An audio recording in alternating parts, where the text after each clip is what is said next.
Joining us are Les Gelb, author of Power Rules and President Emeritus of the Council on Foreign Relations, and Warren Hoge, a Vice President of the International Peace Institute and a former foreign correspondent and editor of the New York Times. Welcome to both of you.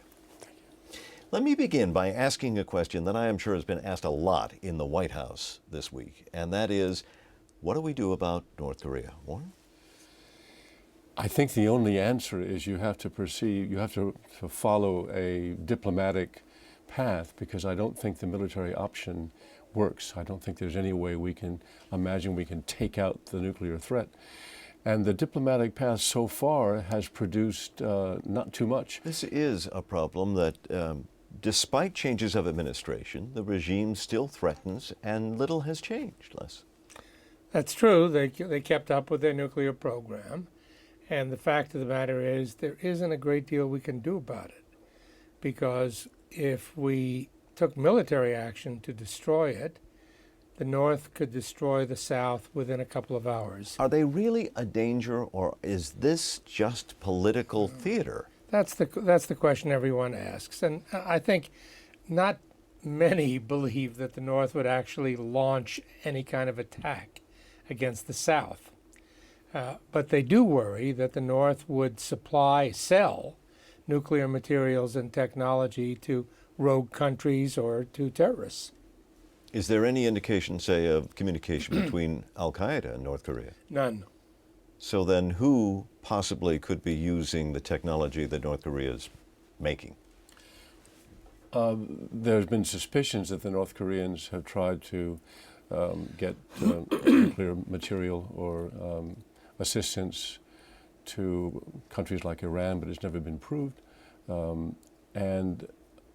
But there's always that fear of proliferation of nuclear weapons. There are all those non-state actors out there, which is what it's pretty clear they've done it with Syria. Right. Syria is the one clear example that I think many have pointed to and said it appears North Korea directly had a hand in building what was a suspected nuclear. Which the Israelis took out and bombed, and it's not there anymore. The Syrians have never admitted it was a nuclear facility, but I think intelligence supports the notion that it was. And of course, the intelligence showed a nuclear facility that looked an awful lot like the one that's being built in North Korea, which is the evidence that the North Koreans might have been behind it. But it still comes down to what do we do? And if not the military solution, which I think most people agree is not feasible, then what do you do? Yeah, there's economic sanctions, and we've tried But they have not really worked. They're rather mild sanctions.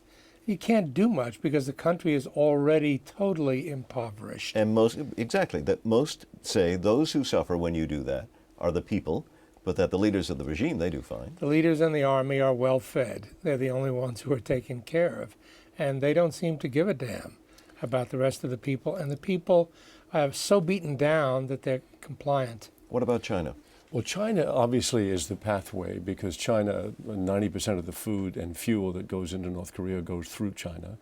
China presumably has influence on North Korea. Why don't they use it? Well, I was going to say, China traditionally has never used influence to affect its foreign policy abroad in other countries.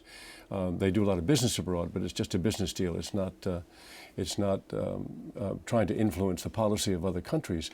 Obviously, China is fearful that if North Korea collapses, if the regime collapses, they are the ones to suffer, because all those North Koreans will stream across the border into China.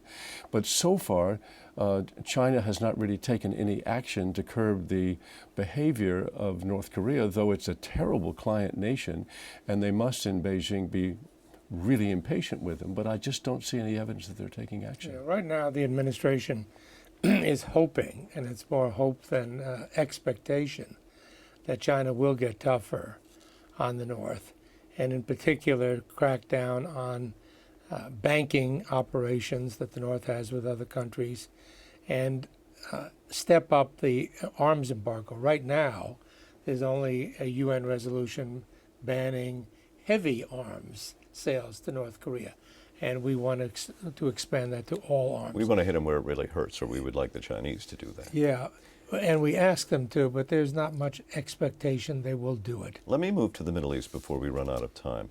President Abbas was just at the White House a couple of weeks ago. We had Prime Minister Netanyahu.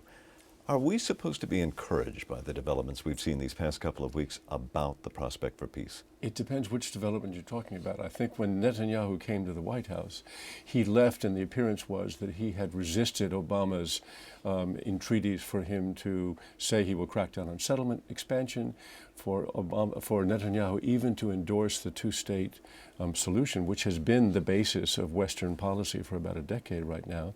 Since Netanyahu has gone back, the Obama people, and particularly Secretary of State Hillary Clinton, have talked very tough about ordering the Israelis to stop the expansion of settlement activity.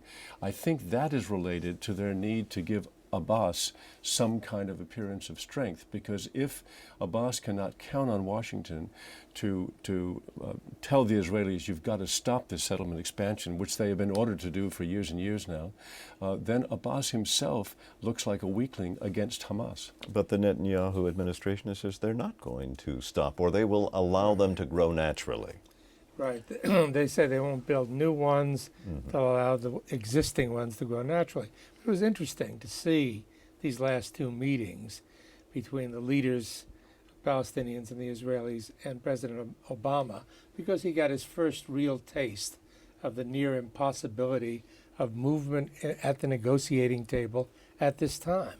You've had 8 years for both sides to get radicalized, for support to dwindle, for political compromise. And the administration's strategy that they're trying to do to break this deadlock is to go to the moderate Arab leaders and get their support to recognize the state of Israel, and in return Israel would support a two-state solution. But there's no history whatsoever of the moderate Arab leaders getting out in front of the Palestinian leaders. And the Palestinian leaders are in no position now to make compromises.